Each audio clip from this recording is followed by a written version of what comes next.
So this is the month of December, and so it's a whole new theme that we're going to be doing. And of course, it's, I don't know, December. First of all, it's my birthday on the 1st, so yay!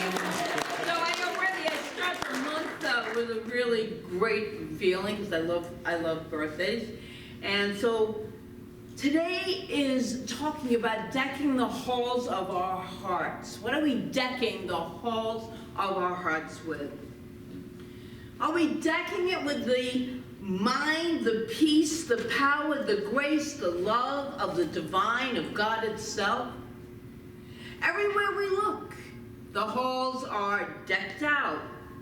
In fact, everything is bedecked and bejeweled with garland and lights and colors, bright colors, everywhere we look. The question, well, almost everywhere we look, the question of this morning is, do we always feel bedecked and bejeweled? We always feel that way at this time of year. Perhaps the answer is yes, but perhaps it's not so much. And in fact, perhaps this is a time of year of sadness or grief. If you or someone else has lost a loved one, we just don't feel up to it yet. And I know there are those who are facing their first holiday without their beloved spouse or partner or friend or parent.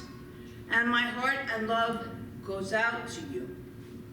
Perhaps you have old hurts or other issues that bubble up at this time of year, and they bubble up to the top of your emotions. They keep you from feeling what is called the holiday spirit, right? It's like this holiday spirit. Shall we say that perhaps you might be experiencing some financial challenges? And this year only makes it worse, this time of year. Whatever it is, I want you to know that it's okay. It's okay to be in those emotions. We're going to talk about emotions today. We are, for the most part, a rah-rah, uplifting community. I mean, Joyful Gathering Spiritual Center, we better be. That's our name. But we do believe in the goodness of life, and we believe that it's our experience, that it's our birthright to experience joy and love and abundance. We believe that's our birthright, and that God always has our back. And we acknowledge at the same time that we don't always feel that rah-rah upbeat. We don't always feel the joy, the peace, the love, or particularly the abundance. And sometimes we feel just alone. We feel all by ourselves. And the holidays can bring that even to a whole pronounced way of being. But I want you to know that we have practitioners and ministers who are, you've got their phone numbers in the bulletins, and they're on our website, that are always available to pray with you. And this prayer is so uplifting that you will be transformed. It's an absolute. It's an absolute. They also do full sessions if you're in need of that. That's something that we really need to take advantage of. Practitioners and minister students, let's see, any, stand up if you are one so that people can see you. Let's acknowledge them. And the Reverend Reader, of course. So we always have, and there's Reverend Barb, who's in a foot boot right now. So we love her. She has to be here. So these are the people we give thanks for. They are in service to this community out of love, pure love. Pure love. It's wonderful. It is so wonderful. So if you need some assistance finding your light this season, they are here for you. We are all here for you. It's about service. It's about community. That's why we meet here every Sunday, to come together, to feel connected to something that's uplifting, something that is a oneness, a unity of life. We come here for that. I have to have community myself, so I'm very selfish about that. I'm going to be here as many Sundays as I can be, because it feels good. It feels good. So let's talk a little bit about finding your light this season if it doesn't happen to be there. There's an amazing poem by the Sufi mystic and poet Rumi that most of us love, and it's called, and I know most of you know this, The Guest House. But it speaks to what I want to get to this morning. He writes this: "This being a human is a guest house. Every morning, a new arrival, a joy, a depression, a meanness, some momentary awareness that comes as an unexpected visitor. Welcome and entertain them all. Even if they're a crowd of sorrows who violently sweep your house, empty of its furniture, still treat each guest honorably.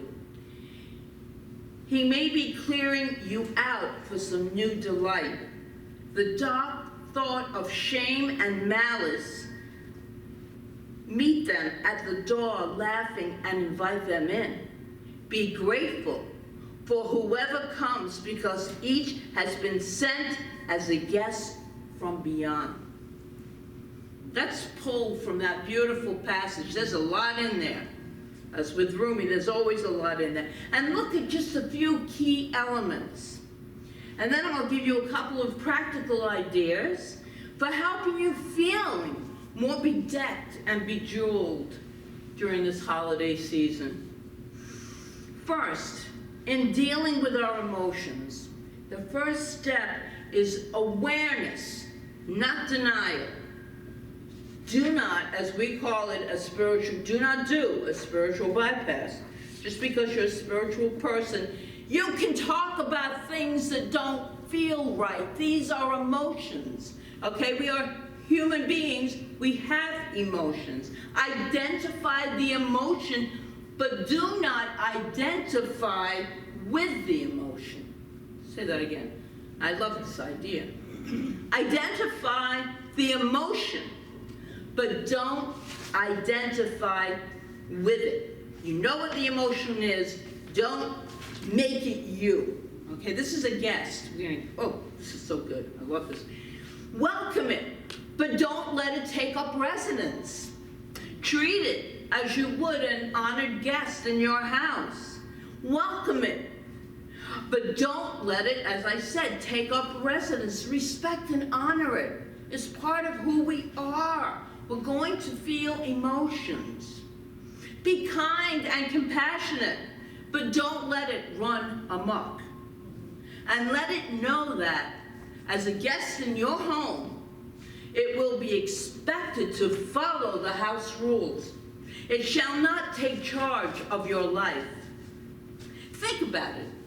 If you had a house guest, and you would expect it to follow the house rules. It shall not take charge of your life. If you had house guests who threw wild parties every night and your neighbors kept complaining about it, it wouldn't be acceptable for you to say, "I can't help it.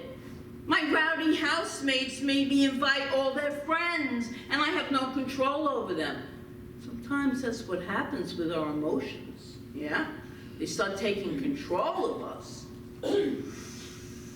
No, we are responsible. We are very responsible for what goes on in our homes. And likewise, we are completely responsible for our own inner world. What goes on within us. We are responsible for every single thing that goes on within us. Honor your emotion-guests without letting them take over. You are not a victim of them. You're not a victim. You are their gracious hosts while they stay. This is a whole different way of looking at emotions. They do not control our lives. They pass. They should pass. In truth, those emotions don't feel comfortable having the run of the place. It's not in their job description. And they get very fearful and run amok. These emotions actually need the house rules, and only you can provide them because you are the house. This is your house. You provide what, you are in charge of what runs through your house. You honor them, but you do not live with them. You don't live with them forever anyway. If you discover they are running amok, your first response may be to evict these squatter emotions and be done with them. But it's not that simple, is it? No, it's not that simple. These emotions are here for a reason. And that is what Rumi is telling us in that beautiful poem of his. They just became unruly because there was no one to tell them what the house rules were. No one to explain while you are honored guests and that their input is valued. All final decisions will be made by the owner, namely you. You are the owner of your own house. So what do you need to do? What you need to do is to get in touch with these emotion-guests on one-on-one and ask them the following questions. So we have questions you can ask them and understand what the intentions are. Specifically ask, where do you come from? What is your intention? How can I make you more comfortable? What am I to gain from your presence? And that last one is key. What am I to learn from this emotion that I am feeling right now? There is always something to learn from these emotions. These are honored guests in your house. Talk to them, truly. If you have ever done this introspective work on yourself when these emotions come up, you know that there's valuable lessons to learn from them. And to not be a victim. Not to be a victim to them, but to learn from them. They will respond with gratitude. And as you get to know them, and as they understand you are in charge, things will quiet down. It's the way it works.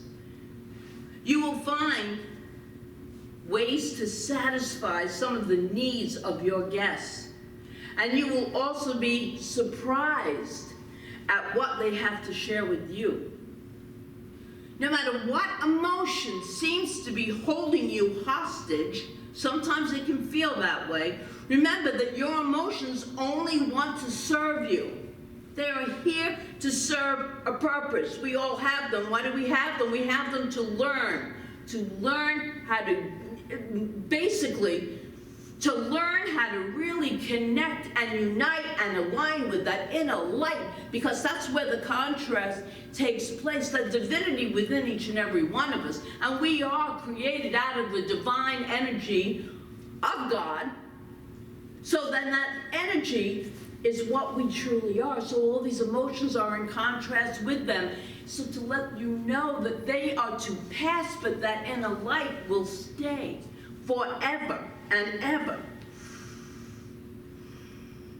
All of them and all of this, through all of this, I want to remind you something from the words of Ernest Holmes in the Science of Mind book. He writes, God is always God. No matter what our emotional storm or what our objective situation may be, there is always something hidden in your inner being that has never been violated. We may stumble, but there is that eternal voice forever whispering in our ear. that thing which causes the eternal quest, that thing which forever sings and sings. And that is what supports you during this holiday season and during any season. But sometimes this one feels like more is coming at us or pulling at us. So uniting and aligning with that indwelling divinity will keep us stable and safe and filled with light, because this is light that we're talking about. We are light beings. In treating your emotions as honored guests and realizing and being clear that part of your house rules are that God is bigger than any emotion. Always remember that. This higher power is always bigger than any emotion. Your inner light is brighter than any emotion. Any emotion that could sweep through you. And the realization that God spark in you is eternal. It's with you when these houses crumble. That God spark is alive within you. And that's what keeps me going. I just love these teachings because of that. It feels so right. It feels so good. If I'm going to live this life, I'm going to believe this kind of spirituality because it's so uplifting. It is to me, and I think it is to most of you. Wayne Muller, in his book, How Then Shall We Live, shares the centerpiece of Quaker theology. And it is their steadfast belief in a palpable inner light. This light, they insist, is a spark of divine that burns brightly and surely within each and every one of us. And that sounds familiar because that is our New Thought spirituality. That's what we believe. One Quaker writer from that book wrote this: deep within us, there is an amazing inner sanctuary of the soul, a holy place, a divine center, a speaking voice to which we may continuously return. Eternity is at our hearts, pressing upon our time-torn lives, warming us with intimations of an astounding destiny, calling us home unto itself, yielding to these persuasions, gladly committing ourselves in body and soul and utterly and completely to the light within, is the beginning of a true life. It is a dynamic, he writes, center, a creative life that presses to birth within us. It wants to come forth within us in our lives, but we have to have that awareness. We have to have that openness and receptivity to allow it to express through our lives. What do you need to do? Get what you need to get. Do what you need to do and get what you need to get to support you at this time, so that your inner light can completely radiate within you and out and joyously and live in that completely happy space in all of your experiences. And if you think that none of this applies to you, I would say, well then you're in a great place right now. Just put it in your spiritual tool belt. You can pull it out at any time you want, because you will need it. When none of us is going through life, oh, la, la, la, and rainbows and unicorns and all those things that they talk about, stuff is going to happen. So when that stuff happens, you will have a spiritual tool to use. You got to have it. You're a spiritual arsenal, if you will. And here's 3 things that could support you. Be okay with shedding some tears. Turn to your faith. Number 2. Number 3. Get an ample amount of hugs. Very important. Even if you have to hug with masks, hug, because that hugging is so healing. Hugging is healing. That's a great bumper sticker. Hugging is healing. Right? Be okay with shedding those tears. A therapist once told me, no one has ever died from crying, but people have died from not crying. If you need a cry, then just do it, because not holding it all in is making us, it's repressed and it's making us sick. It's making us sick physically, emotionally, and spiritually. And then the second one was turn to your faith. Let that faith support you during this time. And remember Holmes's words. God is always God. Never changes. Immutable. No matter what our emotional storm or what our objective situation may be, there is always something hidden in the inner being that has never been violated. That's huge. We may stumble, but there is always an eternal voice forever whispering in our ear. That thing which causes the eternal quest that sings forever and ever. Turn to that. Remember that. In those times when we need to remember it, we can rest in it. As we said, God always has our back, our front, our everything. We are all God in physical form. That's what we are. Get ample amount of hugs. There was a father who decided to try the hug it out method with his small son who was having a temper tantrum. The father got down on one knee and shouted, "I need a hug." And his son asked through sobs, "What?" And the father shouted again, "I need a hug." And the son asked incredulously, "Now?" The father said, "Yes, now." The son said, "Okay," and begrudgingly and stiffly gave his father a hug. Soon that stiffness disappeared, and they melted together in each other's arms. And after a few moments, the father said, "Thanks, I needed that." His son said, with a small tremor on his lips, "So did I." Hugging it out is amazing what that can do.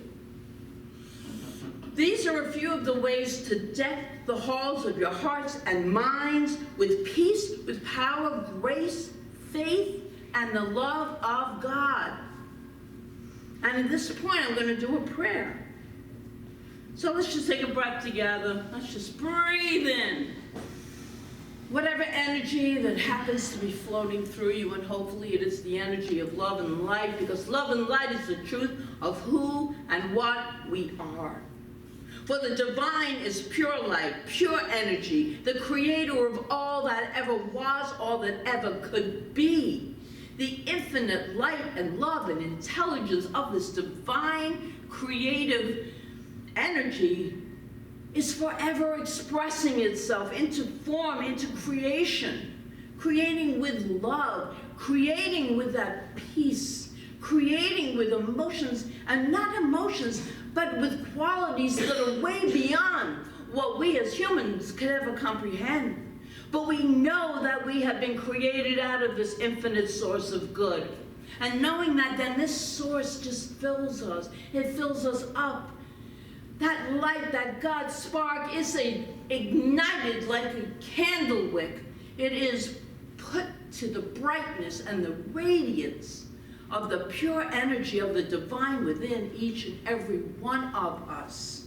So therefore, I am declaring that we remember who we are, that we remember whose we are, that we remember that we have been created out of a goodness, a pure, loving goodness, a God that is forever forever caring for and supporting its creations, all of life in its every form. I'm so grateful to speak this word of truth. I am so grateful for the love and the light and the peace and the joy that is divinity expressing through each and every one of us. I am so grateful for life itself, for all the emotions, for all the good, for all the love, for all the whatever it may be, whatever it may be. I am so grateful for all of it, because I am fully convinced at the very core of our being, we are pure light, we are pure love. So knowing that to be the truth, I let it be. And so it is. So it is. Always remember, you are never alone. There is so much love in this spiritual community. There truly is. We have the practitioners, ministers here to support you, to share that love and light. Please know that emotions always pass. They always pass. But that God spark, that's alive within us. That's eternal. That goes nowhere. We can cover it up, but it's always there, waiting for us to embrace it. And so it is. So it is.